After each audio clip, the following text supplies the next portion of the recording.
할렐루야. 자, 요한복음 맥잡기 빨리빨리 좀 진행하도록 하겠습니다. 자, 요한복음은 갈릴리 바다와 요단강 사해 바다가 있으면 유대 지역이다 라는 것을 알 수가 있습니다. 큰 박스를 쳐놨습니다. 예루살렘 성에서 대어제 사건들이 많기 때문에 두 개를 쳤습니다. 요한복음의 주제는 하나님의 아들 예수 그리스도를 증거하는 겁니다. 자, 1장은 요단강에다 놨습니다. 요한 증거. 요한이가 증거를 했습니다. 무슨 증거했습니까? 예수님의 신선성을 증거했습니다. 예수님의 신성, 예수님의 선제성, 예수님의 성육신을 증거했습니다. 자, 2장. 그래서 하울링이 났구만요. 가나 혼인잔치. 저 위에 가나 지방에다가 2장을 놓고 가나 혼인잔치 첫 번째 기적을 일으켰습니다. 3장. 니고데모 관원들, 관원이지만 그러나 거듭남의 방법을 알지 못했습니다. 예수님 만나서 해결됐습니다. 4장. 사마리아 여자, 남자를 5번이나 갈아치웠지만 진정한 만족이 없었습니다. 그러나 예수님 만나고 해결됐습니다. 5장. 베데스다 연못 38년 된 병자가 베데스다 연못에 넣어줄 사람이 없었지만 예수님 만나고 병을 깨끗이 고침받았습니다. 6장. 오병이어로 물리거른장 갈릴리 바다에 났습니다. 오병이어, 벳세다 광야는 갈릴리 호수 바로 옆에 있죠. 그래서 그 옆에다 놓고 오병이어로 물리거른장, 오병이어의 기적이 나타나고 난 이후에 반드시 물리를 그런 장면이 있습니다. 7장. 초막절 예수 성전 문지방에서 큰 소리로 외치셨습니다. 누구든지 목마르거든 내게로 와서 마시라. 생수를 주겠다 말씀하셨습니다. 8장. 가늠한 여자 돌로 맞아 죽지만 예수님 만나서 죽지 않았습니다. 9장.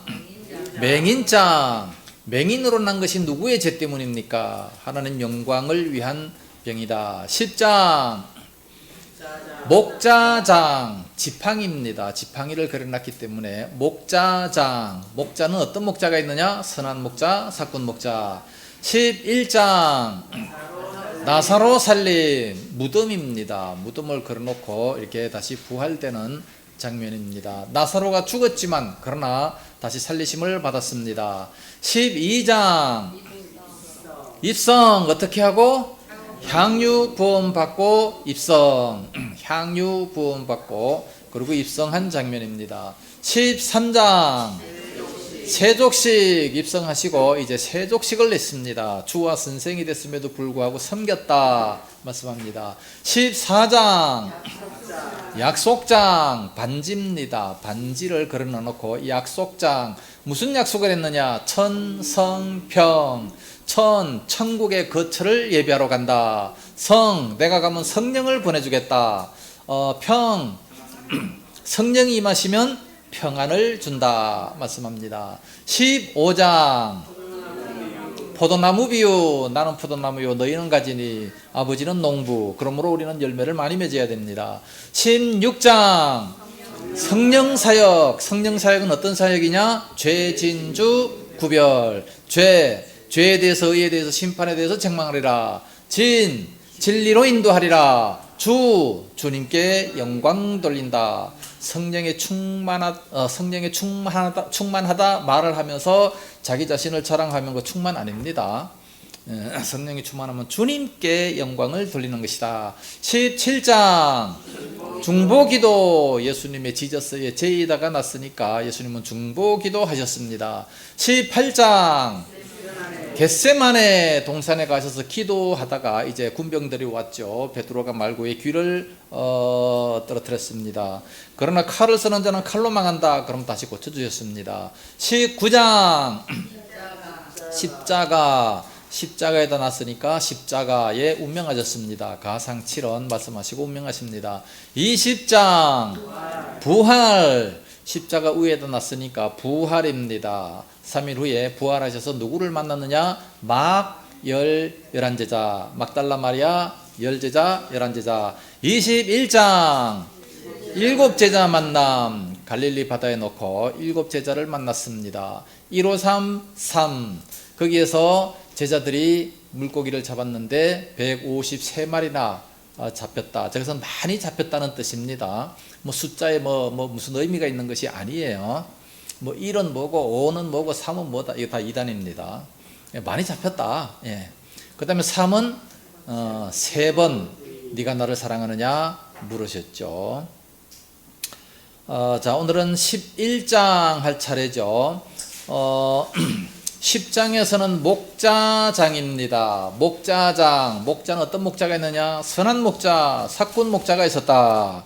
여기서 중요한 말씀은 우리는 28절, 29절 말씀을 반드시 외우세요. 내가 그들에게 영생을 주노니 영원히 멸망치 아니할 것이요 또 그들을 내 손에서 빼앗을 자가 없느니라. 그들을 주신 내 아버지는 만물보다 크심에 아무도 아버지의 손에서 빼앗을 수 없느니라. 이 말씀을 외우면 구원의 확신이 생기게 되는 겁니다.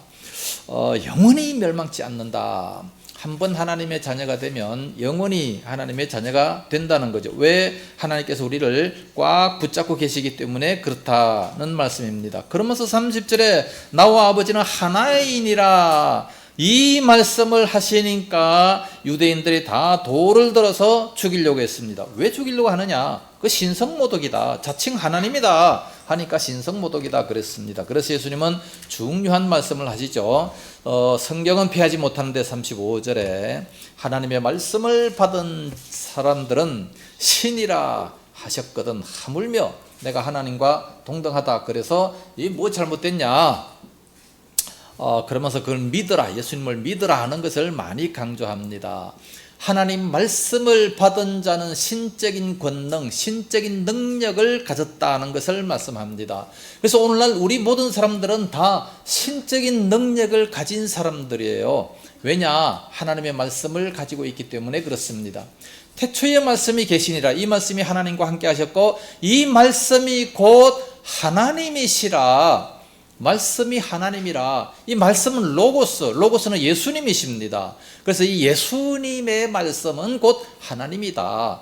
그렇게 말씀을 하고 있는 겁니다. 이 중요한 이런 말씀을 우리는 꼭 외워두시면 아주 좋습니다. 자, 11장에서는 나사로 살림입니다. 나사로 살림. 나사로를 다시 살렸습니다. 예수님께서는 죽은 사람을 살리신 적이 몇 번 있습니까? 3년 동안에 3번 있었습니다. 3번.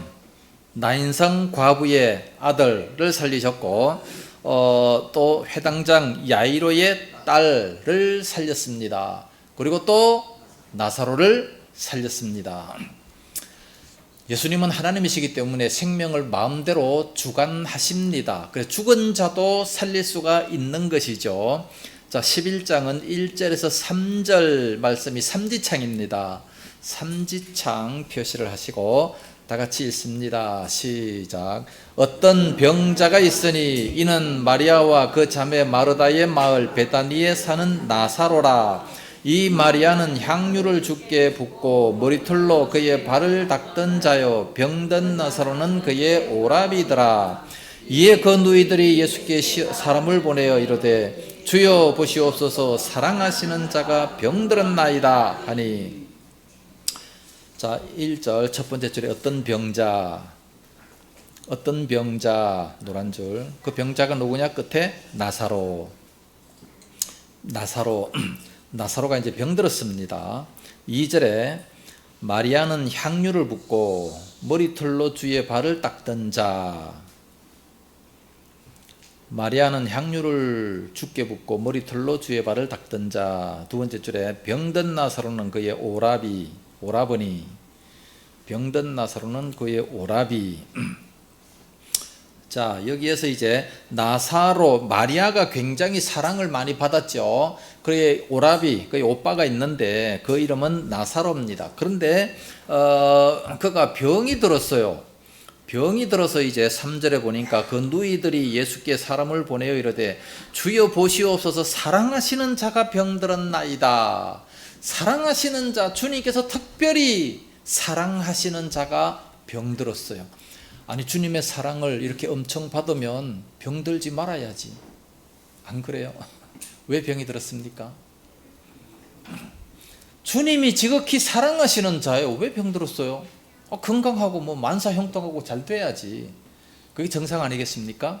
근데 병들었대요. 왜 병듭니까? 여러분 열심히 교회에서 헌신하고 봉사하고 정말로 하나님 보실 때 야, 저 사람은 정말 하나님께 사랑 많이 받을 거야. 그런데 그 사람이 병이 들어요. 그러면 율법 학자들은 율법주의자들 야, 저 뭔가 분명히 거짓말한 거 있다. 사기친 거 있다.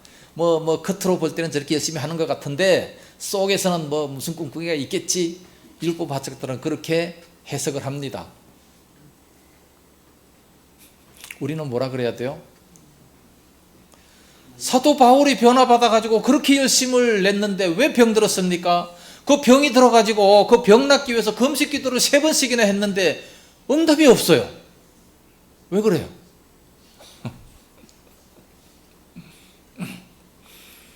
예수님 말씀하십니다. 4절에 예수께서 들으시고 이르시되 이 병은 죽을 병이 아니라 하나님의 영광을 위하며 하나님의 아들이 이로 말미암아 영광을 받게 하려 함이라. 그러니까 이 병은 죽을 병이 아니라 하나님의 영광을 위한 병이다.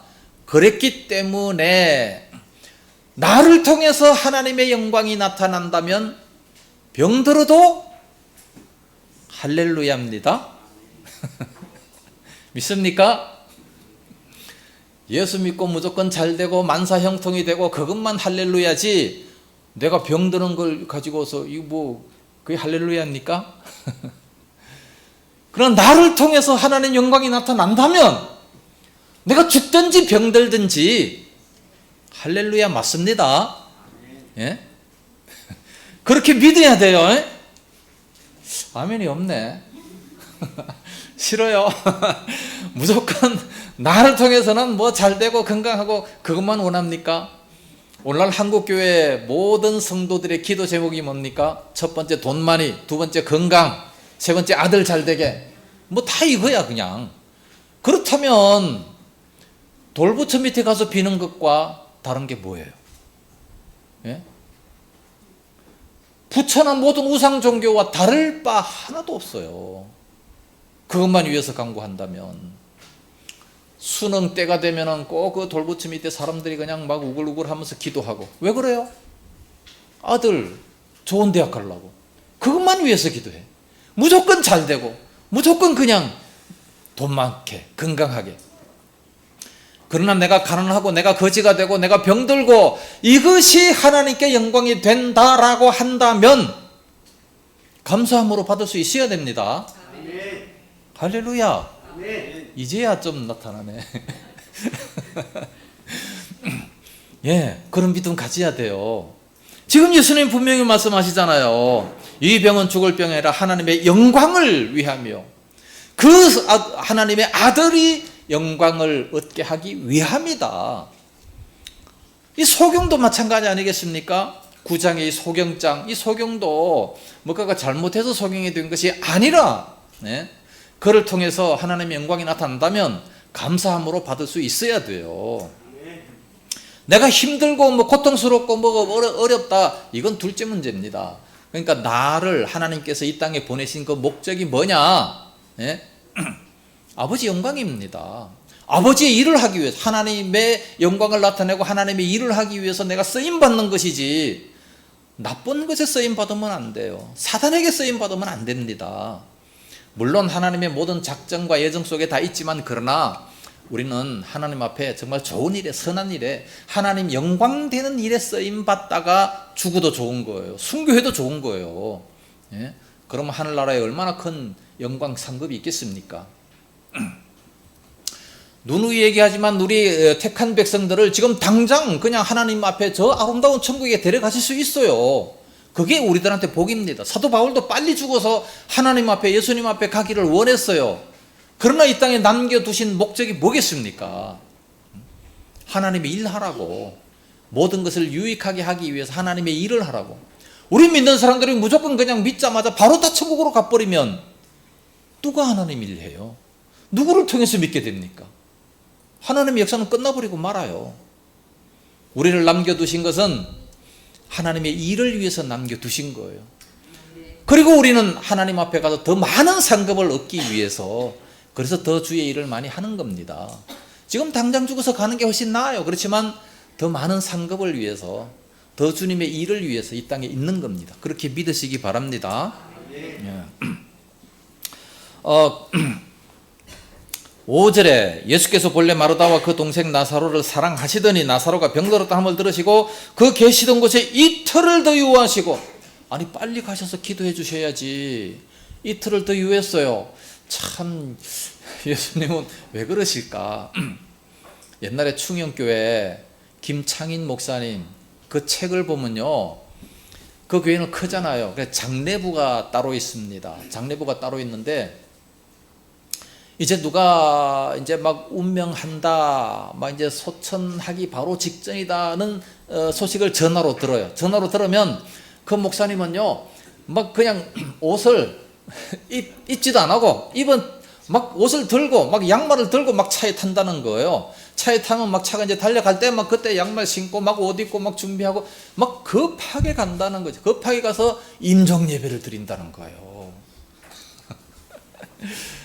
사람이 죽는다고 하면, 누가 병들었다고 하면 막 그렇게 빨리 가서 빨리 예수님을 영접시키고 구원의 확신을 주고 이런 일을 한다고 하는데, 나사로가 병들어서 죽기 일부 직전인데 이틀이나 더 그냥 유했다, 그렇게 말씀하세요. 그렇다고 우리도 누가 병원에 입원했고 막 죽어가는데 그냥 예수님 이틀 있었으니까 우리도 이틀 있자, 그러면 안 됩니다. 뭐 우리가 예수님입니까? 그렇게 하게? 우리는 그러면 안 돼요. 예수님은 현재와 과거와 미래의 모든 것을 다 아셔요.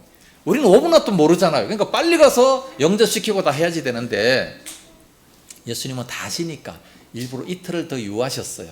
그 이틀 사이에 그냥 나사로가 죽어버렸네. 그러니 그 참 마리아와 마르다가 얼마나 원망스러웠겠습니까? 예수님 빨리 좀 오셨으면 내 오라베가 죽지 아니하였겠나이다. 막 눈물을 흘려. 좀 더 빨리 오시지. 원망스러운 그런 그냥 말을 하게 되는 겁니다. 그런데 이제 7절에 그 후에 제자들에게 이르시되 유대로 다시 가자 하시니, 제자들이 말하되 랍비여 방금도 유대인들이 돌로 치려했는데 또 그리로 가시려 하나이까. 10장에 보니까 막 돌로 쳐서 죽이려고 그랬어요. 내가 하나님이다, 그냥 말씀을 받은 자가 신이라 했는데 뭐 하나님과 동등시한다 그래서 돌로 쳐 죽이려고 하느냐. 그래서 도망왔거든요. 다시 또 글로 간다고 하니까 돌로 치려 했는데 또 글로 가십니까? 그렇게 얘기하는 거예요. 그러니까 일을 해야 된다. 그럼 나사로가 지금 이렇게 잠들었기 때문에 내가 깨우러 간다. 차라리 잠들었으면 좋겠습니다. 죽었는데 뭐하러 가십니까? 그러니까 14절에 예수님께서 밝히 말씀하시면서 나사로가 죽었다, 그러나 너희로 믿게 하려고, 그래서 다시 내가 가서 살린다, 가자. 그러니까 도마는 뭐라 그럽니까? 16절에 우리도 주와 함께 죽으러 가자. 용기는 참 대단해요. 그러니까 도마는 뭔가 좀 이렇게 믿음 없는 자로 우리들이 이렇게 많이 알고 있습니다. 믿음 없는 자가 아니라 확실한 것을 믿기를 원하는 그런 자가 바로 이 도마였고, 그리고 우리도 주와 함께 죽으러 가자. 목숨 내놓고 가는 거예요. 알지도 못하고 목숨 내놓고 지금 가는 겁니다. 주님께서 가자 하니까 그냥 따라가는 거예요. 모르면 무조건 순종하세요. 모르면 그냥 무조건 순종하면 돼. 그냥 주님 말씀에 순종하면 주님이 다 알아서 하셔요. 난 모르니까 안 해, 그러면 안 됩니다. 모르니까 무조건 안. 그럼 어떻게 우리가 다 이해합니까? 여러분 이 프로젝트를 보면 저게 어떤 원리로 인해 가지고 이렇게 크게 그림이 이렇게 나오는지 몰라요. 뜯어봐도 뭐 그 속에 저항이 있고 콘덴샤가 있고 막 있는데 이게 무슨 원리인지 우리는 모르지만 그러나 이렇게 연결하면 나온다라는 건 알고 있어요. 그러니까 사용을 하는 겁니다. 성경 말씀 우리가 100% 다 알지 못하지만 그러나 순종하면 하나님께 영광이 된다라는 것을 믿고 그냥 무조건 그대로 순종만 하면 되는 거예요. 다 알고 사용하는 게 아닙니다. 모르지만 그냥 쓰면 되는 거예요. 하나님 말씀 우리가 100% 다 몰라도 그냥 아는 것만 순종하면 되는 거예요. 할렐루야. 17절에 예수께서 와서 보시니 나사로가 무덤에 있었는지 이미 나흘이라 그랬습니다. 그래서 21절에 마르다가 예수께 여짜오되 주께서 여기 계셨더라면 내 오라베가 죽지 아니하였겠나이다. 참 물론 맞긴 맞죠. 참 원망 섞인 말로 그렇게 얘기합니다. 23절에 예수께서 이르시되 내 오라베가 다시 살아나리라. 그러니까 마르다는 부활 때 다시 살아날 줄로 믿습니다. 그게 아니라 25절 26절에 삼지창 표시하시고 25절 26절 아주 중요한 말씀입니다. 다 같이 시작. 예수께서 이르시되 나는 부활이요 생명이니 나를 믿는 자는 죽어도 살겠고 무릇 살아서 나를 믿는 자는 영원히 죽지 아니하리니 이것을 내가 믿느냐. 자, 25절에 나는 부활이요 생명, 나는 부활이요 생명, 나를 믿는 자는 죽어도 살겠고. 자, 예수님은 부활이요 생명입니다. 이것을 제일 먼저 보여주신 자가 바로 본인이셔요. 예수님 본인이십니다. 죽었음에도 불구하고 3일 만에 다시 살아나셨습니다.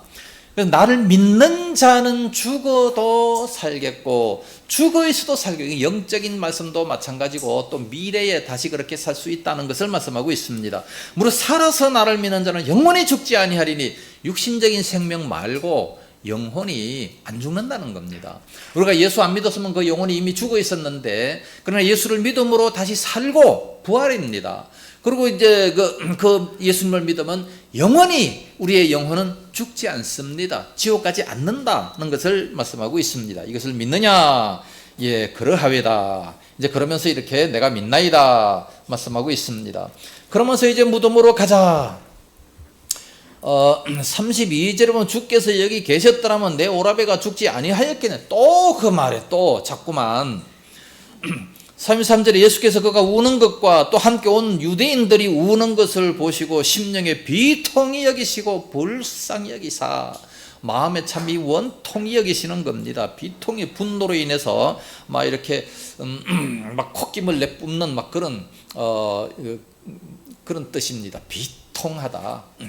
예, 약간 분노도 있고, 그리고 또 불쌍히 여겼다라는 거. 불쌍히 여기는 것이 참 중요합니다. 우리가 하나님 앞에 정말 불쌍히 여길 수 있는 그런 모습이 되어야 돼요. 교만한 마음 품지 말고 항상 하나님 앞에 우리는 불쌍한 심정이 되어야 됩니다. 하나님께서 불쌍히 여기시면 모든 것이 다 해결이 되지 않습니까? 그러면서 그를 어디 두었느냐? 와서 보시옵소서. 그런데 예수님께서 눈물을 흘리셔. 35절에 보면 예수께서 눈물을 흘리시더라. 아니 왜 눈물을 흘립니까? 그러니까 36절에 이에 유대인들이 말하되 보라 그가 얼마나 그를 얼마나 사랑하셨는가 하며, 또 어떤 사람은 맹인의 눈을 뜨게 한 사람이 왜 이 사람은 죽지 않게 할 수는 없었더냐. 또 다시 그냥 비통히 여기면서 가자 무덤으로. 할 수 없이 다시 살리는 거예요. 자, 예수님께서 눈물을 흘리셨어요. 이 눈물은 참으로 이해할 수 없는 눈물. 이게 무슨 눈물입니까? 예수님은 이 땅에 계시면서 3번 눈물을 흘리셨어요. 언제 눈물을 흘렸습니까? 네? 누가복음 19장에 보면 예루살렘 성을 바라보시면서 그것이 무너질 것을 아시고 눈물을 흘리셨습니다.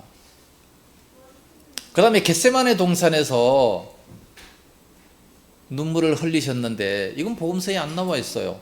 복음서에 보면 사복음서 다 찾아봐도 겟세마네 동산에서 눈물을 흘렸다는 말이 없어요. 울었어요? 안 울었어요? 겟세마네 동산에서 밤새도록 기도하시다가, 그리고 제자들에게 와서 보시니까 제자들이 너무 피곤해가지고 다 잠을 잤어요.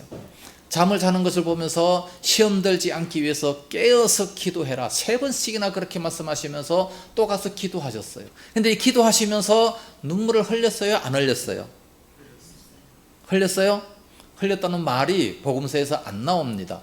누가복음에 보면 누가복음은 인자로서의 복음이잖아요. 인자로서의 예수님인데 하나님의 아들로서, 그러니까 사람의 아들로서 아들의 표현을 많이 합니다. 그러니까 누가복음에 기도했다는 내용이 많고 기도했을 때 어떻게 기도했는가가 나와 있어요. 누가복음에 보면 힘쓰고 애써 간절히 기도하시니 마치 땀방울이 핏방울같이 그렇게 보였다라고 말씀하고 있어요. 그런데 울었다라는 내용은 없어요. 그럼 언제 우셨습니까? 히브리서 기사가 그걸 봤어요. 히브리서 기사가 히브리서 5장 7절 말씀 보면 그때의 심한 통곡과 눈물로 간구하셨다라는 것이 기록이 되어 있습니다. 심한 통곡과 눈물로 간구했다. 마지막 날 밤이니까 얼마나 진짜 통곡하면서 기도하겠습니까? 제가 전도사 때 어떤 교회에 이제 가서 이제 청년회를 맡았어요. 이 청년회를 맡았는데 그 청년 중에 한 사람이 너무 배가 아파가지고 병원에 갔는데 병원에 가니까 위암이라는 진단을 받았습니다. 청년인데 얼마나 놀랐겠어요. 그런데 마침 수련회가 청년 수련회가 끼어 있었습니다. 그 청년 수련회가 끼어서 가자. 그냥 무조건 가서 한번 기도하고 그리고 죽어라. 그렇게 하고 갔어요. 갔는데 이 사람의 기도가 얼마나 간절하겠습니까? 네? 정말로 막 간절하게 막 눈물로 기도하고 밤새도록 기도하고 그렇게 기도했어요. 기도를 하고 이제 수련회 끝나고 또 다시 병원에 가서 해보니까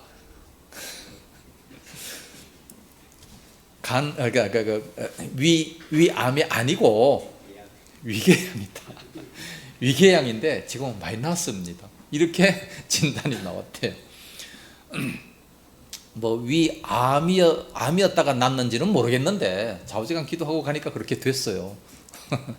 할렐루야 아닙니까? 그래서 자기가 마지막이다 생각하면 그런 눈물이 아마 나오는 것 같아요.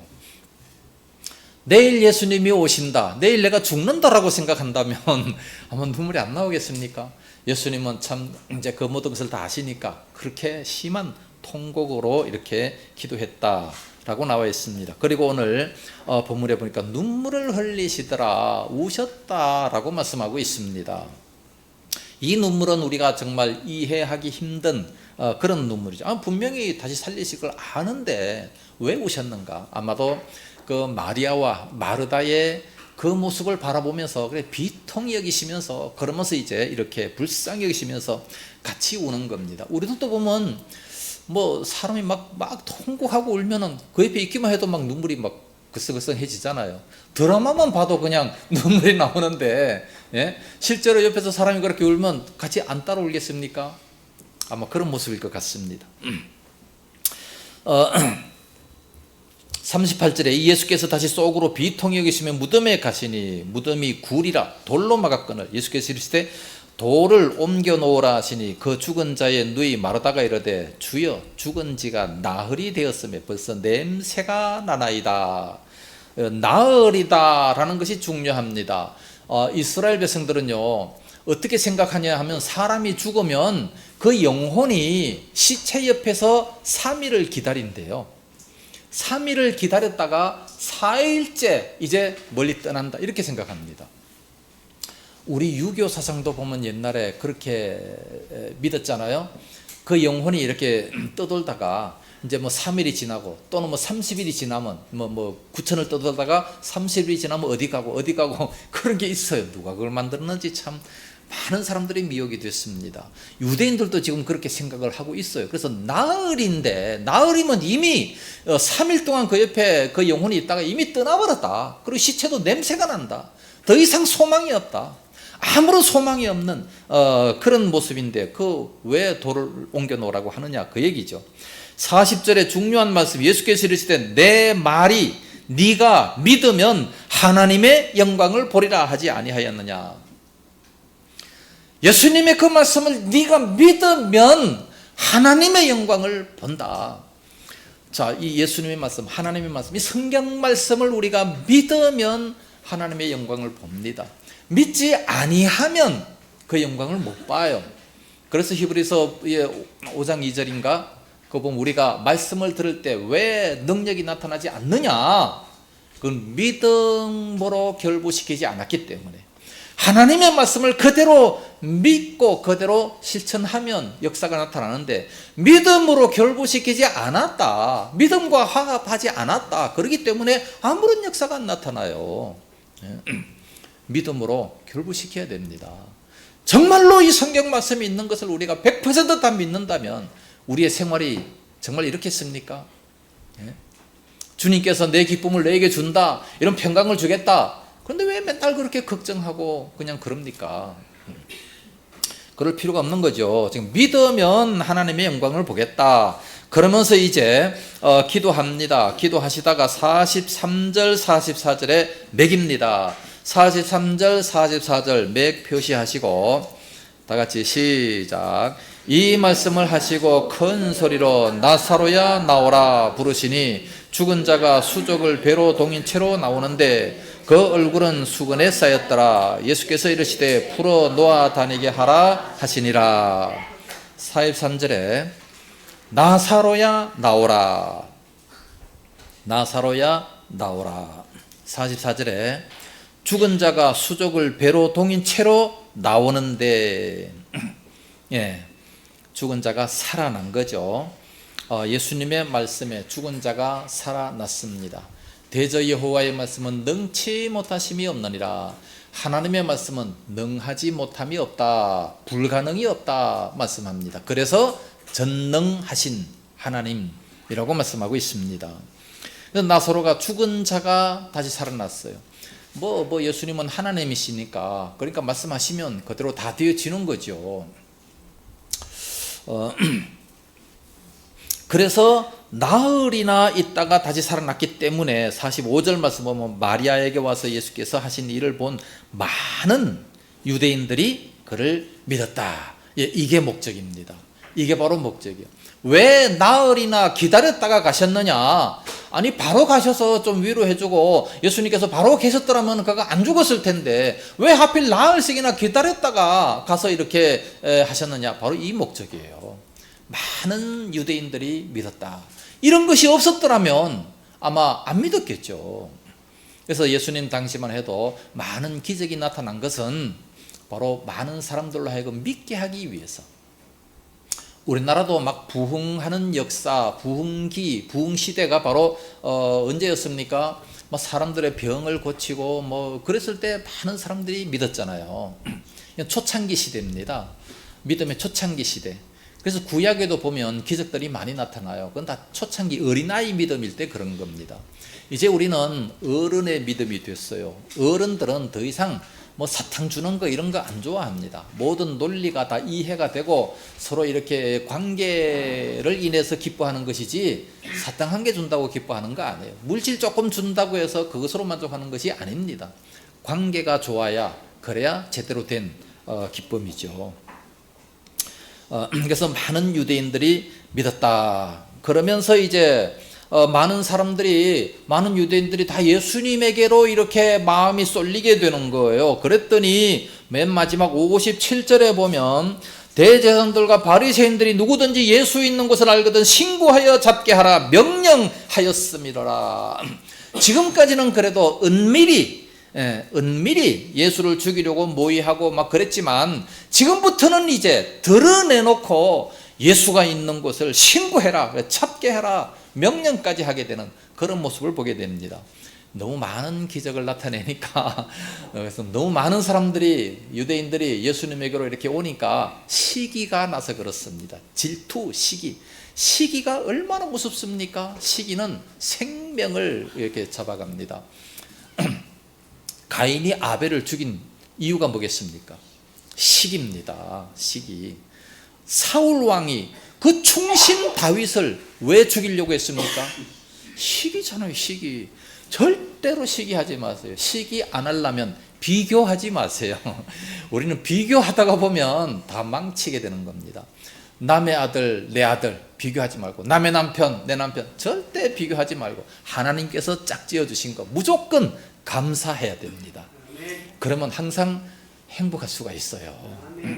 자, 12장 빨리빨리 가야 되겠습니다. 12장 끝내야죠. 12장은 향유 부음받고 입성입니다. 입성. 자, 이제 3절 말씀에 삼지창 표시하십니다. 삼지창 표시 3절에 삼지창 표시하시고 다 같이 시작. 마리아는 지극히 비싼 향유고 순전한 나드 한 근을 가져다가 예수의 발에 붓고 자기 머리털로 그의 발을 닦으니 향유 냄새가 집에 가득하더라. 자, 3절 첫 번째 줄에 마리아는 지극히 비싼 향유, 마리아는 지극히 비싼 향유를 가지고 어떻게 했느냐? 두 번째 줄에 예수의 발에 붓고 자기 머리털로 그의 발을 닦으니. 머리털은 누구든지 소중히 여깁니다. 특히 여성들은 머리털을 얼마나 소중히 여깁니까? 근데 지극히 비싼 향유, 나드 한 근입니다. 나드 한 근. 이 나드 한 근을 가지고서 예수님의 발에다가 붓고 그리고 자기의 머리털로 씻었다 말씀하고 있습니다. 그럼 나드 한 근은 어느 정도 가격이냐? 5절과 6절 삼지창입니다. 5절과 6절 삼지창 표시하시고 시작. 이 향유를 어찌하여 300데나리온에 팔아 가난한 자들에게 주지 아니하였느냐 하니, 이렇게 말하면 가난한 자들을 생각함이 아니요 그는 도둑이라 돈꾀를 맞고 거기 넣는 것을 훔쳐 가밀러라. 자, 5절 첫 번째 줄에 300데나리온에 팔아 가난한 자들에게 주지 아니하였느냐. 300데나리온에 팔아 가난한 자들에게 주지 아니하였느냐. 6절 두 번째 줄에 돈꾀를 맞고 거기 넣는 것을 훔쳐 가밀러라. 돈꾀를 맞고 거기 넣는 것을 훔쳐 가밀러라. 나드 한 근이라고 하는 것은 300데나리온의 가격입니다. 300데나리온은 그럼 어느 정도 가격이냐? 마태복음에 보니까 하루에 한 데나리온씩 받고 포도원에 가서 일을 했다는 기록이 있죠. 하루에 한 데나리온입니다. 하루 열심히 일하면 한 데나리온을 받아요. 그러면 300데나리온은 300일이면요 1년 넘는 이 노동 품값입니다. 하루에 보통 얼마씩 받습니까? 요즘에 하루 10만 원은 낮은 사람이죠. 일꾼들은 보통 받는다 그러면 하루 한 20만 원, 바닷가에 나가면 한 20만 원 넘게 받는데요. 시골에도 거의 그렇게 받는데요. 기술자들은요 한 45만 원씩 막 이렇게 하루에. 와, 인건비가 엄청나게 올랐더라고요. 이거 곱하기 300. 무슨 향유가 이래 비쌉니까? 예? 샤넬보다 훨씬 비싸요. 이렇게 비싼 향유를 팔아서 가난한 자들에게 주지 왜 이렇게 허비하느냐, 허비라 생각을 했습니다. 그런데 그렇게 말한 이유가 뭡니까? 돈꾀를 맡고 있기 때문에. 12제사 중에 이 가룟 유다는 회계였습니다. 그런데 돈이 많으면 그것을 훔쳐갑니다. 아니, 그걸 어떻게 훔쳐갈 수 있느냐? 여러분요, 요즘에 교회에서 헌금하잖아요.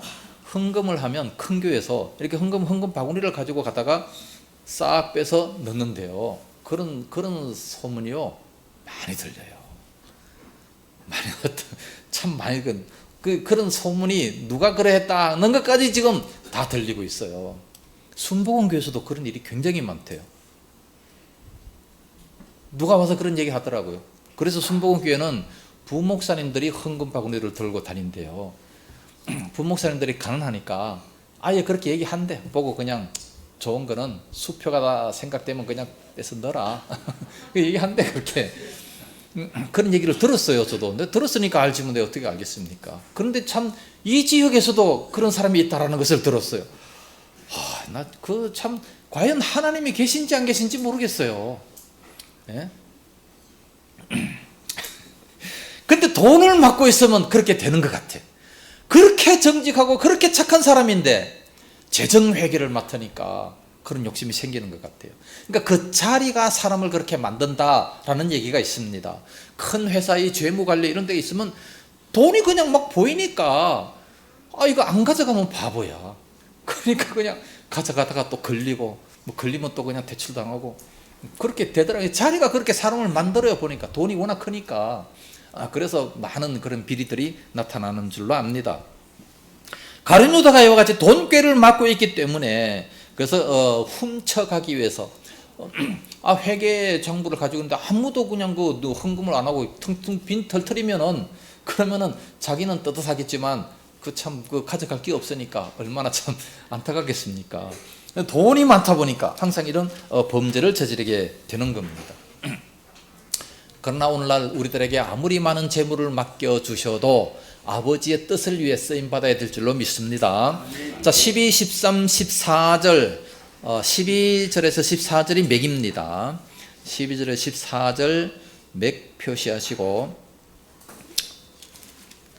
다 같이 있습니다. 시작. 그 이튿날에는 명절에 온 큰 무리가 예수께서 예루살렘으로 오신다는 것을 듣고 종려나무 가지를 가지고 맞으러 나가 외치되 호산나 찬송하리로다 주의 이름으로 오시는 이 곧 이스라엘의 왕이시여 하더라. 예수는 한 어린 나귀를 보고 타시니. 12절 첫 번째 끝에 예수께서 예루살렘으로 오신다는 것을 듣고 예수께서 예루살렘으로 오신다는 것을 듣고 14절에 예수는 한 어린 나귀를 보고 타시니. 입성입니다. 입성.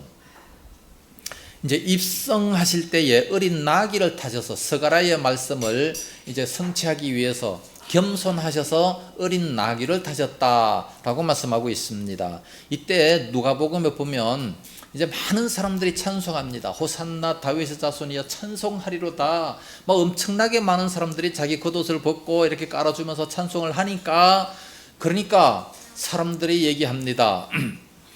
예수님, 저 애들 좀 조용히 좀 시키십시오. 조용히 좀 시키세요. 그러니까 예수님께서 뭐라 그래요? 저 아이들이 찬송하지 아니하면 돌들이 소리 지르리라. 돌들이 소리. 우리가 찬송하지 아니하면 돌들이 찬송한대요. 예? 오늘 우리들은 돌이 찬송하기 전에 우리가 먼저 찬송해야 돼.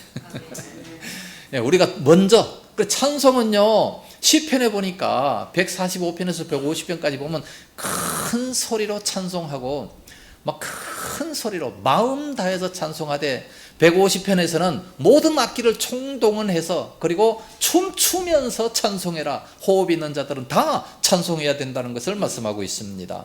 하나님께서는 천지와 만물을 창조하시고 특별히 우리를 구원시켜 주셨기 때문에 그것만 인해서도 그렇게 막 큰 소리로 찬송하고 기뻐 찬송하고 춤추면서 찬송하라는 거예요. 우리가 찬송하지 아니하면 돌들이 찬송하겠다 말씀하고 있습니다. 그래서 우리들이 다 주님을 찬송해야 되고 마지막 43절 보니까 그들은 사람의 영광을 하나님의 영광보다 더 사랑하였더라. 이 바리새인들은요 사람의 영광을 하나님의 영광보다 더 사랑했다 말씀하고 있습니다.